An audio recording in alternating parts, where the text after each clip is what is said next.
레위기 13장 말씀 함께 나누겠습니다. 레위기 12장 13장에서 이 나병에 대하여, 문둥병에 대하여 계속해서 말씀하십니다. 문둥병은 전에도 말씀드렸지만 하나님의 심판의 모양으로 전적으로 볼 수 없지만 이 죄의 모양으로 어쨌든 나타나는 병 중에 하나다. 근데 이 나병의 문제는 피부의 겉만 상하는 것이 아니라 일반적인 피부병들은 피부의 겉만 상하는데 이 나병은 그 속에 있는 뼈까지 다 녹여서 실제로 나병이 걸린 사람들은 손가락이 떨어진다든지 발가락이 떨어진다든지 이렇게 하는 병으로까지 커져가는 겁니다. 그래서 손가락이 떨어지고 코가 떨어지고 발가락이 떨어지는데도 그 고통을 느끼지 못하는 것이 이 나병의 가장 큰 문제다라는 겁니다.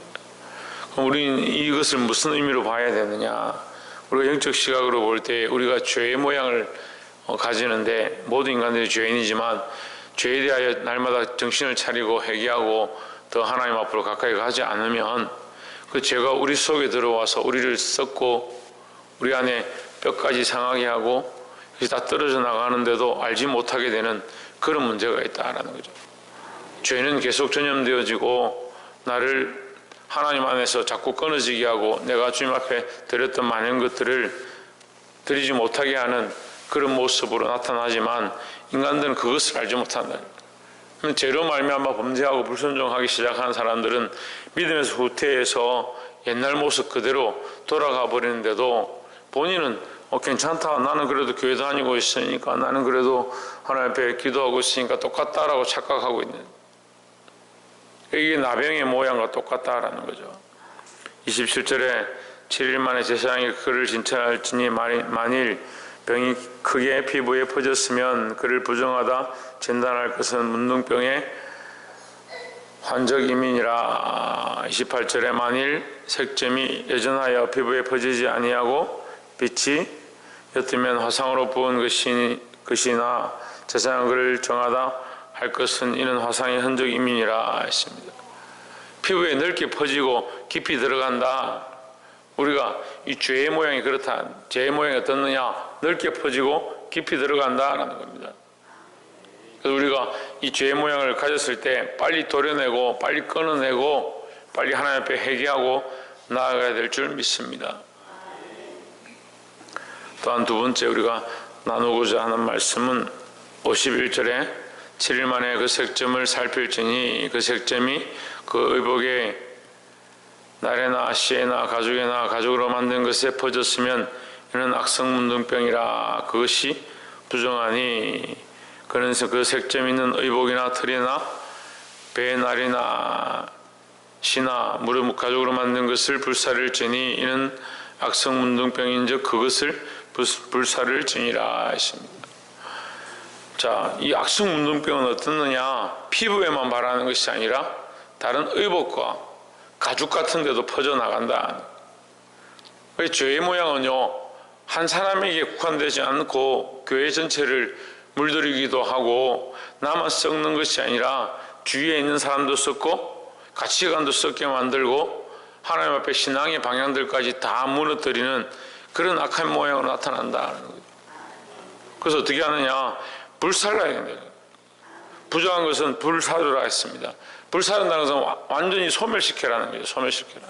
우리 죄악된 생각들을 근본부터 불살라서 없애야 된다. 내가 기뻐하고 내가 원하고 내가 옳다라고 생각하는 것들을 불사르지 않으면 계속해서 그것이 다시 살아난다는 거죠. 우리가 그리스도의 피로 정결케 한다 할 때 우리의 죄를 그리스도의 십자가 앞에 내려놓고 회개함으로 우리의 죄를 정결케 할 때 하나님께서 우리를 정결케 하시는데 피로 씻어내신 모습 가운데 다시 성령으로 불태운다는 거죠. 우리를 완전히 새롭게 하기 원하신다는 거예요. 죄의 근본 자체를 없애기 원하신다. 그럼 우리는 회개의 운동을 시작할 때에 우리 안에 있는 근본적인 이 생각과 근본적인 모양들을 날마다 씻어내고 태워내고 그런 역할들을 해야 될 줄 믿습니다. 물론 우리가 다 할 수 있는 거 아니에요. 그럼 어떻게 하느냐? 그 의복을 가져와서 불사르는 겁니다. 그 내가 불사르지 못하면 성령이 불살라야 하니까 어떻게 합니까? 내가 내어놓는 겁니다. 내가 죄의 모습들을 자백하고 내가 이것이 죄고 제가 이 모습들을 잘못했습니다. 주님, 이 죄의 근본들을 불살라 주시옵소서 하는 마음으로 자백하고 내려놓아야 합니다. 그런데 많은 사람들이 이게 안 됩니다.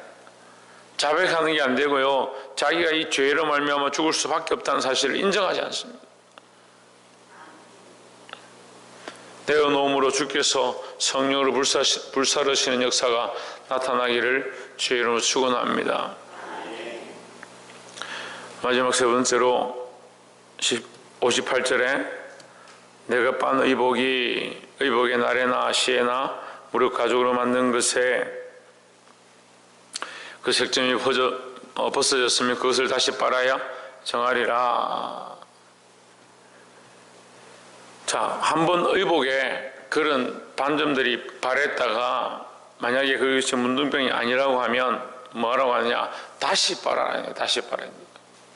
다시 정결케 해야 된다라는 거죠. 그냥 입지 말고 다시 빨아라는 거죠. 자, 우리의 이 회개를 하고 나서 다시 삶으로 돌아가서 세상이 원하는 대로 다시 살아가는 것이 아니고 우리의 삶은 다시 세상으로 돌아갈 수밖에 없습니다. 하지만 나는 하나님 앞에 서는 거죠. 그래서 다시 빨아야 된다. 내 습관과 내가 살아왔던 것들을 다시 하나님 말씀으로 정결케 하는 그런 순서들을 밟아야 된다는 거죠. 자, 회개는 우리의 죄를 씻어내는 모양을 얘기합니다. 내 죄를 자백하고 씻어내고 불사르는 것을 얘기합니다. 그런데 삶에 가면 하나님 말씀으로 다시 새롭게 해야 하는데 생각과 가치관이 여전히 그대로 있으면 어떻게 합니까? 말씀을 배우고 회개했습니다. 회개하면 말씀의 삶을 다시 살기 시작해야 되는 거죠. 하나님 우리를 다시 살게 하셨습니다. 거듭났습니다. 내 뜻대로 사는 게 아니고 이제 죄 씻음을 받았습니다. 어떻게 하느냐? 말씀대로 다시 살기 시작해야 된다는 거죠.